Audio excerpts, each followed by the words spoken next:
So what I wanted to do initially was ask the three of you to sort of introduce yourselves and explain the roles that you have in your organisation. So, well, Sarah, can we start with you? Yeah, so I manage the management information team at CFC Underwriting. We're an insurance MGA, and we've been using Qlik for about 2.5 years now. It's very well received. Everyone's very excited about it and still are, and fighting over licenses. Yeah, that's it for me. Okay, thank you. Megan? Yeah, I'm the Qlik product owner for Somerset Bridge. So we're an insurance and broking company as well. And I oversee Qlik and how it's used across all the businesses and managing the software and the users and access and everything like that. Okay, thank you. Father Christmas? Thanks, Neil. Well, thanks to everybody for inviting us along, and hello, everyone. As Neil says, my name is Father Christmas. Sorry, Andy Chalk. I work for Ruffer, which is a wealth management firm primarily in London. Well, who's anywhere these days, but with a few international offices as well. So we manage money on behalf of investors or private clients or charities or pension funds, that kind of thing. My role has been as an analyst developer, and transitioned into leading the BI team just over a year ago now. So Qlik View was our primary BI software, and in the last couple of years we've migrated to use Qlik Sense, which remains our primary delivery for BI. Good stuff. No, thank you very much. Yeah, it's useful for all. Thank you very much. So I was just going to ask a few questions of each of you to start with, and then we'll see if we get any questions that are coming in from the attendees. So Sarah, if I can start with you again. So which part of the business is Qlik being used in predominantly at the moment? So we have mainly our team leaders. We find the more senior, the more people want to use it and understand what's on there. So yeah, it's just our senior staff at the moment. Okay, and what kind of source systems are they bringing that data in from? So we have a SQL database, or a few SQL databases that we pull together using Qlik. So we do all the work behind it, and then we just have them as the end users, basically. Okay, no, that's useful. And then Megan, which parts of the business is Qlik being used in at Somerset Bridge? Well, it was originally adopted for like the stats and actuarial teams, and to replace some Excel static reporting so you can filter in more. But it's actually been picked up a lot by our call centres. So we get a lot of the team members there use it to look at their agent performance and some data and stuff like that. So is that coming from the phone system itself, that data, or is it a CRM solution? We use SAS as our big data management tool, as well as SQL. So we have a lot of stuff. Unfortunately, Qlik doesn't talk to SAS directly, but we do a lot of exports from SAS as part of our daily processing to a CSV, and then we pick that up into Qlik. Right. Okay. All right. And I understand one of the things that you guys are looking into, I know Andy touched on it briefly, is potentially widening out to people outside of your organisation as well. Is that progressing? Yeah. The past couple of weeks have really kicked off that project. So we've got an external company that we work with, and they want access to some of their data, but in the reports that we've already built in Qlik. Okay. So we're trying to set that up for them. It's a whole other access question, using a lot of section access to make it possible. Yeah, absolutely. So you're going to give them access to actual Qlik Sense dashboards rather than just static reports, or is that still to be decided? Yeah. So things like the triangle reports, we usually send them once they've been static, so they know that if they've got it on Qlik Sense, they can dive in and have it daily, and that's what we're trying to get to them. Oh, fantastic. Oh, that sounds good. And Andy, I know a little bit more about your deployment, but can you just talk us through the sort of areas of the business that are using Qlik? Yeah, so historically, Qlik was brought in about 10 years ago by the ops department, so very much low-level kind of oversight of data and kind of reconciliations, all sorts of strange things. Ops covers quite a remit, and still our biggest user base in it. Primarily, I think, because they've got familiarity with the tool, they understand its capabilities. But then latterly, but equally, our core internal reporting for the executive and kind of senior members of the front office teams have for quite a while been long-standing consumers of the capabilities of Qlik can deliver. Okay. And more recently, we've engaged with the dealing desk. Actually, they've been very keen to take it on, and they actually kind of help to inform the research department through information about our dealing activity. So the investments the firm is making on behalf of its clients, or into our funds or out of our funds, that kind of thing. And also business development. They've engaged with us primarily because they were doing some Excel-based analysis, and the volume of data was just so great that Excel just couldn't cope. And it's turned into our biggest project this year, actually, and very well received already with what we've delivered so far. Still plenty to do, but yeah. So quite widely across the firm, actually. There's still areas we don't quite, we haven't got really good engagement with yet, but I think that'll change over time. And one of the things we've been doing is working on kind of the visibility of Qlik and what it can do and what the team can help Qlik deliver for them. So. Yeah, that sounds very good. Yeah, coming back to you, Sarah, for a moment then. One of the questions, I guess this is for all three of you really, but one of the questions has been asked of the panel. How do you best deal with users with a wide range of technical ability? Which is always we do a lot of training course, like just kind of slideshows and stuff for people to run through it. And we spend quite a lot of time sitting with the teams or team leaders to go through things and actually show them where to get things from. Yeah. Okay. Megan, similar sort of story? Yeah, I think so. Obviously, we can't sit with people as easily anymore. So there's a lot of screen sharing. No. Find what you're looking for. We're starting to try and build some help apps in that kind of default everyone stream, so that you can look in there and get some tips and some links to some of the online courses as well. Yep, and okay. I have to bow down now. The MD has arrived. I better be quiet. No, I just you know I can't stay quiet for too long. Though. Yeah, absolutely.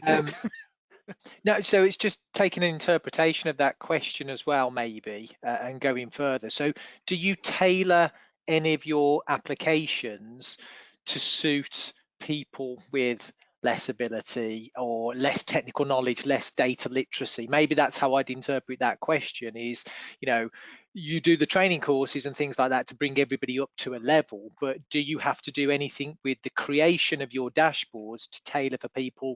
You know, do you employ things like we showed on that SAS, that kind of Ask Insight Advisor, so that people can just get the insights they need? Can you answer it on that kind of basis? Shall I go? Well, oh, yeah, go for it, Andy. Go, Megan.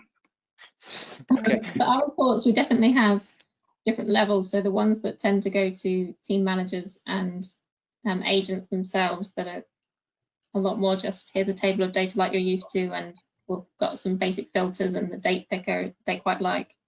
Whereas the more complicated ones for the actuarial team tend to have a lot more filters, and we'll build things like master measures and items so that they can use that sort of functionality as well. Right.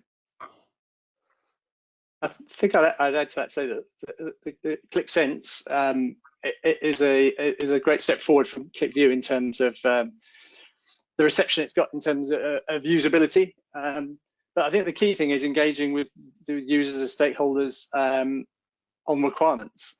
They understand their part of the business better than we do.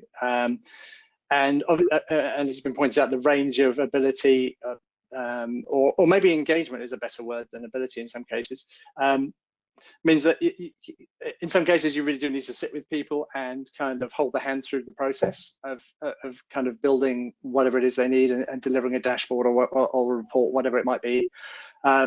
Whereas other people, you can give them the raw data and they're so up for it that they run away and create a dozen extra sheets with visualizations left, right, and center. And that's brilliant when you get that kind of user.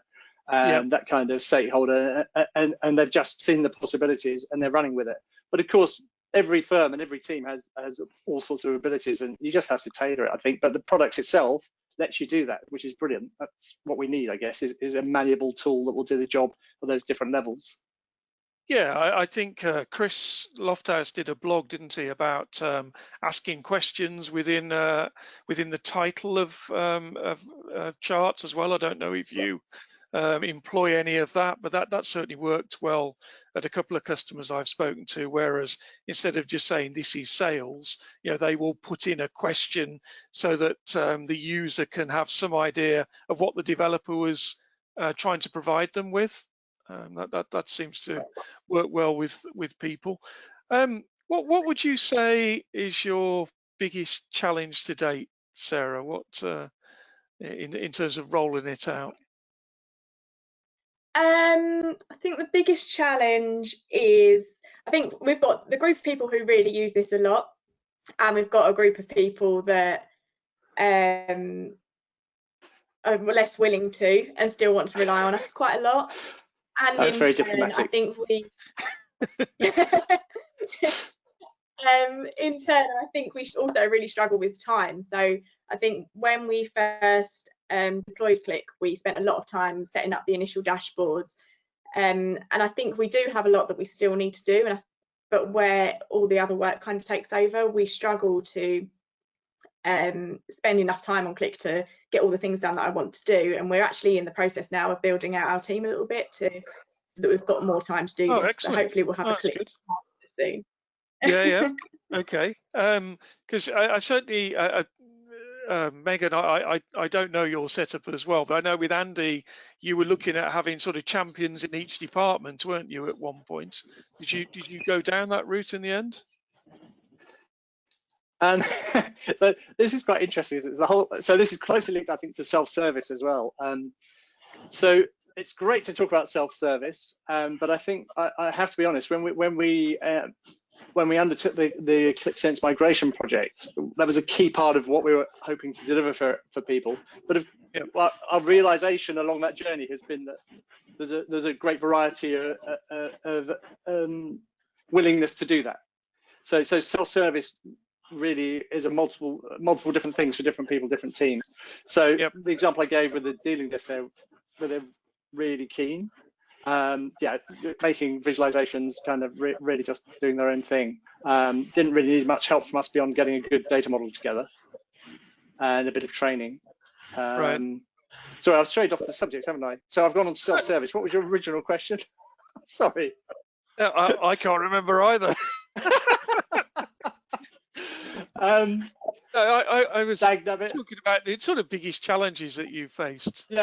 So some people, honestly, they really just want the data. They're really not interested in how they get it, what the tool is. They just want to get an answer to a question, whatever that might be, and it may be complex, maybe more than one question, clearly. Whereas other people really want to get down and dirty with the data, really want to understand it, really want to see what it can give them. And it's engaging people at that level, I think. And it's not easy when you've got a small team yourself, as Sarah's maybe talking about, and needing more resources. But you do what you can to interact with the people where they're at. I think you can't expect somebody to be, some sort of SQL expert or some amazing visualization designer if that's not their core job. They may have absolutely no interest in that and no time for it. So that's where we come in, obviously, to do those things. Whereas, for the dealing desk, brilliant. We'll give you your data, a bit of toing and froing about bits and pieces, but for the most part, they're self-serving, loving the product and just getting on with it, really. No, that's you're right. You strike a good point there around data literacy that Andy touched on. I mean, Megan, do you find that in your business? Are there different levels of data literacy that you need to help people with? Not really. Excellent. Does that imply that they're all experts? I can work there. No, I think they just data is kind of the core of our business. It's what we build everything out of, and so they already have a handle on their data. It's more just getting it to present in the way that they want and make it the most useful for them. Okay, no, that is encouraging to hear, because I have to say it is a challenge that we face when we talk to some of our customers and prospects. In that, like you just said there, Andy, you know, some people are very keen to get involved, and others less so, and you have to try and cater for all of them along the line. But yes, it is. It can be a challenge. So moving on to the software itself, Sarah, what would you say has been your favourite new feature over the last 12 months or so? Put you on the spot. I think That gives the others we time to haven't think got, about it. we haven't got to using it yet, but I think is a really good thing that we'll use a lot is the alerts. Yes. Yep. And I think it'll be really good for people to be able to set them up themselves without having to rely on us as well. Yep. And I think we'll use that for all sorts of things like notifying large claims. And so at the moment, a lot of things that we do using an imprinting report, I think we can transfer over to using those alerts. Yep. Yep. No, I yeah, excited about that. I think that's a really good piece of kit that's coming along. Yep. Megan, what about you? Mine was more basic, just the custom tooltips. I just found them very Okay. and now they've expanded that a lot more. I really appreciate it. Yeah, no, that's good. That's good. Andy, I dare ask. It was thank you. The alerts, definitely the alerts for us. Yeah. Again, we haven't actually climbed into it yet, but yeah, it looks really good.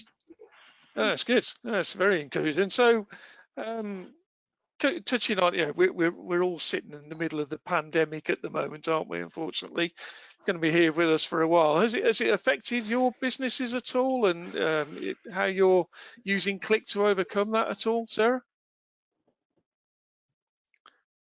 People using it remotely, perhaps, or?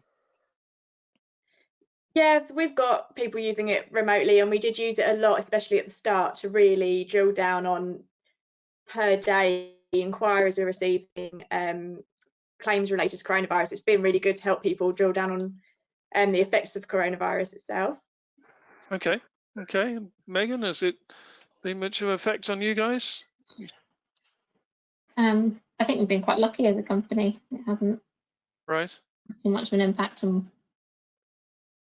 Well, that's good to hear. Yeah, it's good to hear, because you know, you certainly hear horror stories from elsewhere at times. Go on then, Andy. It's about... No, likewise, the firm has been thankfully really unaffected. Our revenue stream remains intact. So obviously some massive investment in remote working, as we had capability before the lockdown, but clearly not for 300 people all at once. So that was quite interesting, but didn't really impact us in the BI team directly in terms of our day-to-day work, other than perhaps the business development side of things.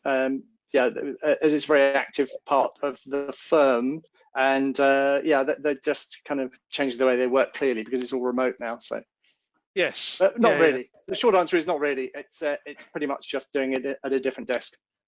Okay, no, it's really encouraging to hear. I think we've had a similar experience, so yeah, can't complain about that. So one of the things, Andy, that you talked about earlier was that you've made the move from Qlik View to Qlik Sense, and I think from memory it was about 6 to 12 months ago, I guess, something like that. Oh, a bit more than that actually. It was late 2018. Is it really? Well, yeah, no, can you believe it? When we were initially looking at yeah, what we would do next, because we had Qlik View, had it for a decade. Do you want to speak a little bit about it? Okay. Yeah, please, if you. Yeah. So yes, so we evaluated a few different alternatives to Qlik View. One of them obviously being Qlik Sense. Tableau and Power BI ended up being on the shortlist. I think the decision wasn't that hard, because although the others are great products, the reality is when you have a team with embedded skills in one area and a user base that's used to using software of a particular type, albeit it is a new product, it's very familiar for going from Qlik View to Qlik Sense. So Qlik Sense won out, and then 2019 was a year largely of a migration project. So we deliberately approached it as a manual migration, because we had a new member on the team, and we wanted him to upskill on the kind of the subject matter. So the business side of things. So yeah, we ended up migrating roughly half of our existing ClickView capability. Half of it had become redundant over that decade, been superseded or in some way or other. But there were a lot of interesting drivers behind the decision, I think, not least of all the capability around the multiple different data sources. Being able to connect to Mongo. So we use NoSQL databases quite extensively in the firm for various things. And so having a connector for that was brilliant. Use Oracle, SQL, and loads of Excel. Too much Excel. I'd love to get rid of some of it, but it lives on. But yeah, overall, it was a really good experience. Obviously, you guys helped us immensely with that, with the training and the upskilling and just understanding. I think it was an interesting time. I don't think we'd have done it much earlier. ClickSense wasn't really that. It's come on a long way in the 2 years. Let's put it that way. With new features and improving capability, but from the off, it was already a massive improvement. The other key things we liked was the self-service seemed a lot easier. It would be easy to engage people with that. And the cloud and mobile side of things, which is a direction of travel for us. So, as a firm. Yeah. Okay. And have any of the three of you looked to do anything with the mobile side of it? So, getting people to use it on tablets, mobile phones, or anything like that? Is that a requirement for you yet? Interestingly, so there's, if I may just start as I'm on a roll. We started a proof of concept for this earlier in the year, and ironically, COVID came along and lockdown actually put the kibosh on it temporarily. Oh, right. There were other priorities within the firm, so yeah, it's one we hope to resurrect soon. But yeah, okay. it obviously makes sense. But we haven't actually got there yet. Okay. All right. Megan, are you anything on the? No, nothing on that side. Okay, well, let's look at a few more questions from the floor. So end printing, yeah. So all three of you actually use end printing. So Megan, I think you guys use it quite considerably, don't you? Do you just run us through the sort of things that you're doing with it?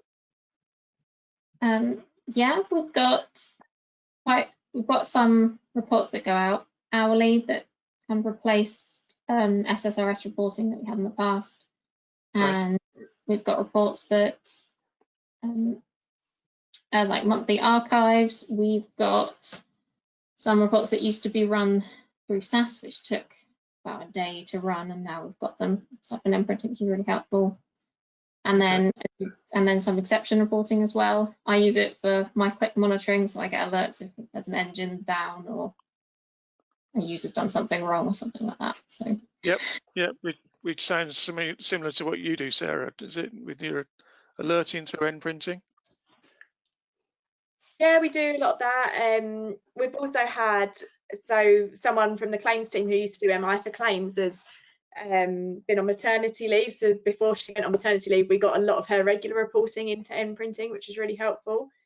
So I don't know what she's going to come back and do. But yeah, no, it's been quite handy for that because we've not had to have someone sitting there doing it all manually. It just all runs, and that was quite a chunk of her job, really, which was really good news. And yeah, we're just everything that we do regularly, we've tried to get in there just to stop us having to touch it at all, which has been really good. No, it's good. And Megan, you touched on it a little bit earlier. So are you all finding a trend where people are looking to move away from static reports, and they're now, as they become more comfortable with an interactive dashboard? Yes, definitely. And end printing, we started using the on demand button. Okay. Yeah. So some reports used to be like monthly, they'd look at them, and then if they wanted more information, they'd have to ask us to get it. But now they can use the daily dashboard that we built, put in their filters, and then build the same report we used to send them, but just for the data that they want. Yeah, and explore it however they wish. No, that's good. And then also export it through end printing, which is really helpful. Yep. And Andy, are you guys using end printing? We are, but it's taken a bit of a back seat towards the push to self-service dashboards. Yep. Okay. which is interesting. That said, I think it's more an area we've just not been focusing on, not been prioritizing, because it would be useful. There's definitely things that we could use more of that for. Okay. What about the, touching on that, where you're saying people are wanting to come in and ask questions of the data? So what about the conversational analytics that Andy showed you all earlier? Can you see your users using that? Megan, that was a slightly doubtful look. What's your thinking there? I know every conversation we have with you guys is you should be using the Insight Advisor and Conversational Yeah. been rolled out with us yet. Oh, okay. And Sarah, can you see your guys using that side of it? So we've not used any of it yet. I possibly, yeah. I do think one thing people struggle with as well is finding where to find a certain stat and things. So maybe it would help with that. Right. Okay.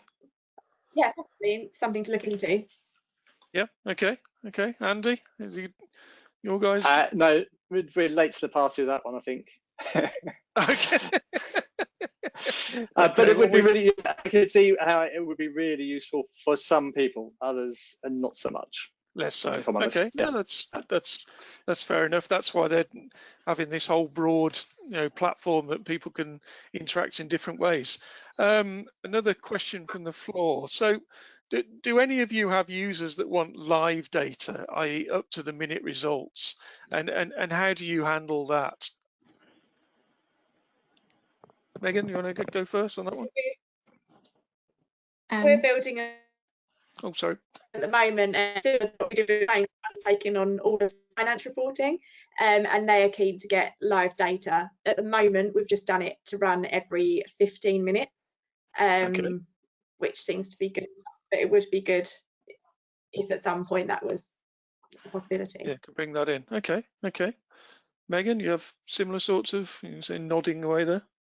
Yeah, it's kind of the same. We have quite a few reports now that go into the SQL databases that they used to run an on-demand SSRS report whenever they wanted, but we had so many users running the same report, it was hitting the servers really hard.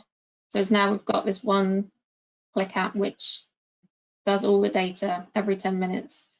It's still a bit handy because we have to do things like export in the early morning, we'll export all the history, and then during the day it will just add the day's worth of data and put it all together. Okay. Oh, gonna get chipped in. But it's as live as we can get. Yeah, no, I was just going to tackle this from a technical point of view as well. And I am not the most technical person in our organisation, as everybody on the call knows. But I talked about those dynamic views during the presentation, and admittedly, there aren't a lot of our customers that are using them.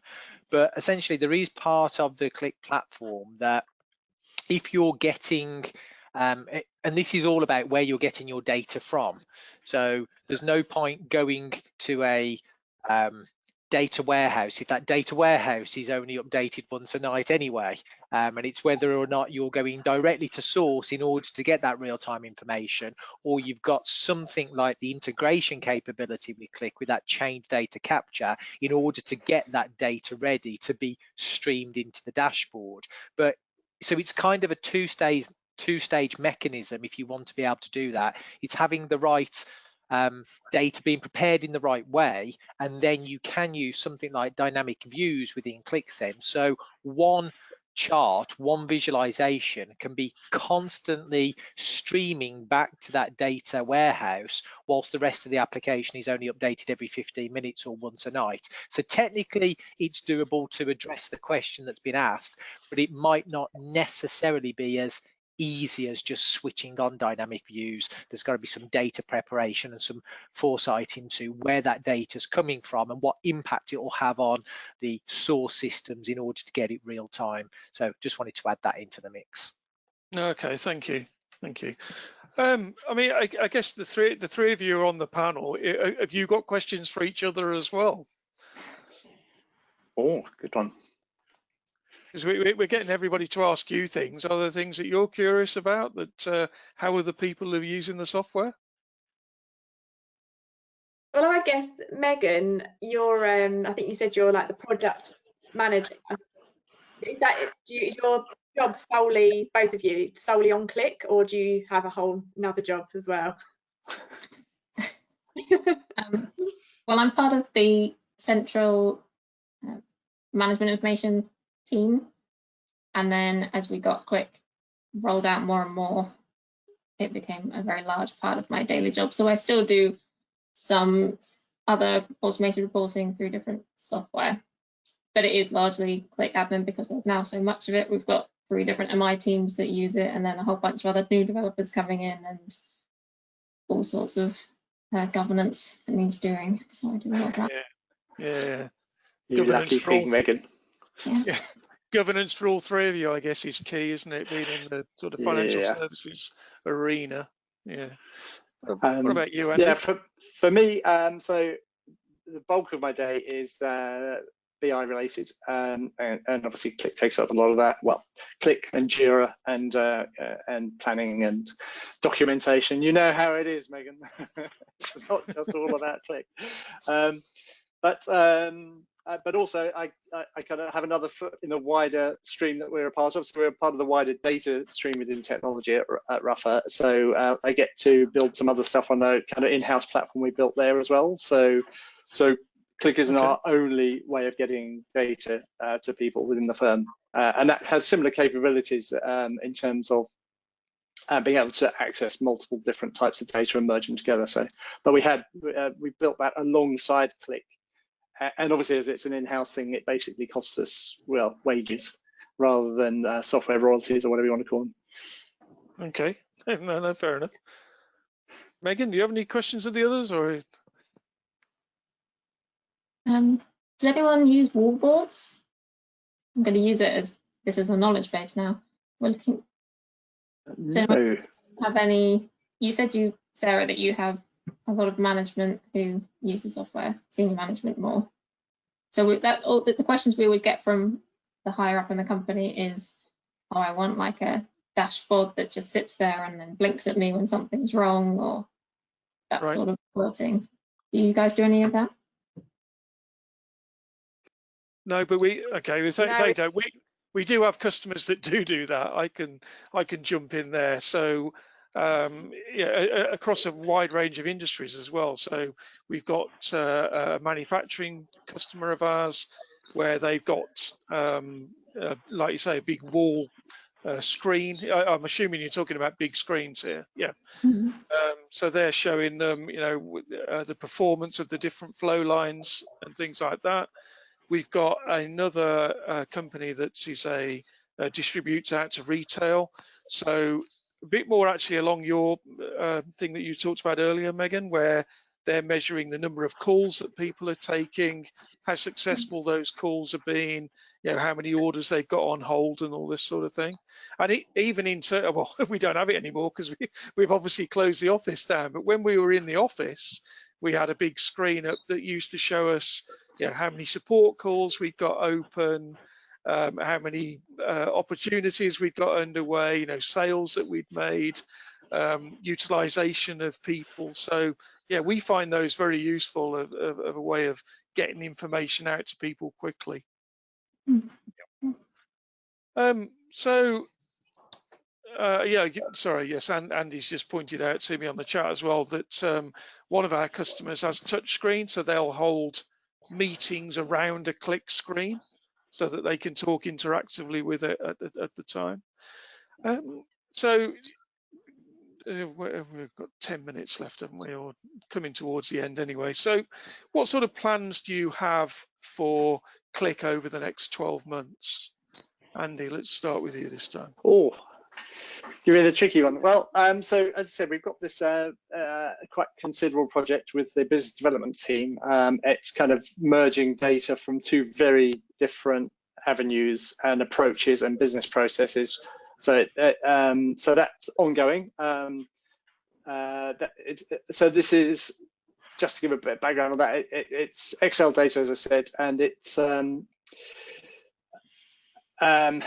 basically external investor information. So people who don't have a direct investment mandate with Ruffer. So so Okay. that data is kind of third-party data, but it comes Yep. from different administrators, very different, and also the way the teams work. So that's quite an interesting project. So that's what we're working on there. End printing is something we definitely want to engage with more, because it will obviously free up time for us and potentially others. So introducing some efficiencies there would be good. And Okay. the mobile, Qlik on mobile, I think that's the other thing. Yep. Yeah. Okay. The version control, funnily enough. Oh right. Okay. So was that Just to de-risk that, yeah. Yeah, that session was useful for the three of you earlier, was it? It was actually, yeah, very useful. Thanks to the guys, and thanks for getting up at 3 a.m. I unfortunately didn't have to do that today. Yeah. Yes. Hence time for a shave. Yeah. Very good. Yes, absolutely. So Megan, similar sort of question to yourself. How do you see yourselves expanding your use of Qlik over the next 12 months? Well, as mentioned, we're looking at getting some access for external users. Yep. I think that's quite open. Started small, but I can see it expanding. Expanding that. Yep. Okay. Yeah. We've also recently trained some of our actuarial team in building their own reports in Qlik to measure the output of models and stuff like that. Okay. That will start being used more and more and be more helpful to them. And there's more of that sort of actuarial or like statistical trend lines and stuff coming into Qlik recently, so that would be quite helpful for them. Yeah, I think. Well, sorry, I'll come back to the next question. Sarah, I'll ask the same of you first. So like I said before, we're kind of in the process of making sure there's no MI being created outside of our team. So we've been really working on that. And I think given us the opportunity where we've got a separate finance system at the moment to kind of join them together for the first time and get a really good look at what's going on that side. Definitely on-demand end printing reports we want to build out throughout all of our dashboards, which we're not doing at the moment. Yep. And we've got a new incident response app for cyber claims, so we want to do quite a lot of reporting on that and see how it's being used and who by and things like that. Yeah, no, okay. We need to talk to you, get you to talk to Chris as well. He's done some work on triangles apps as well, claims triangle apps. So oh yeah, we can we'll get him to have a chat to you about that. What about? I mean, all three of you, I would have thought. Do you do any forecasting, or is that likely to, going out to things like R and Python for bringing in future data and forecasting things into the future? Is that of interest to any of you? Yeah, so it's something that Vic, as you know, in the team is very keen on, especially he's kind of our data science evangelist. Yep. The tricky thing we found is that obviously to spend time on something, there has to be a business imperative for it, a business priority for it, and it's finding the application for machine learning, data science, whatever you want to call it. The killer thing for us to be able to really pursue that will be finding an application for it, but it's a really big field. But projections are slightly simpler things, I guess, and so Python integration is something that we're looking at with our kind of development office, because they've got a platform for that already, for getting but that's a relatively new development within the firm. We have some existing Python capability, but this is kind of standardizing it so we don't all have to install Python on our desktops and all of the joy that brings. But it's definitely something. It's more than on the radar, but it's not really a project yet. But we're keen to really move into data science alongside Qlik.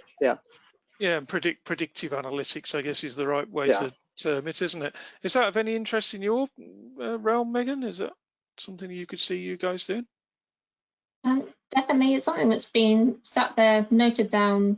Qlik is, we can do this in Qlik if you want to. It's just, I think, finding the data science team. As I said, they've been trained. They were part of the training we had recently, and they already use their models. It's just finding time in their workload, I think, to then take the next steps to move it into Qlik and get it all set up in there from my point of view as well. No, okay. You make I'm jumping around a little here now, to apologies, but yeah, I noticed you said there about the training that you've had recently. So all three of you have used our new sort of online platform of delivering training. Is that a useful tool for you? We can't all get together, unfortunately, anymore, but can you see you guys using that for training some of your end users perhaps in the end? Yeah, definitely. Yeah, I didn't realise it's going to be available. Sorry, Sarah, after you. Sorry, I think I've got a delay. Yeah, there is a slight delay on your no worries. Yeah, we found it all really good, and I think especially for like the more junior members of my team, it's been a really good way of teaching them without me having to sit through and go through with them. So it's been really great for us. Okay, no, that's good. And are there any other of those sorts of courses that you think would be useful for us to put together? Sorry, No, what's they're that? all perfect. Well done, Chris. Well, Andy, I think you've frozen. Yeah, I think we've. Oh no, we've lost Father Christmas. Come back. No. Oh no, I'm here. I know. I can see you guys. So Sorry.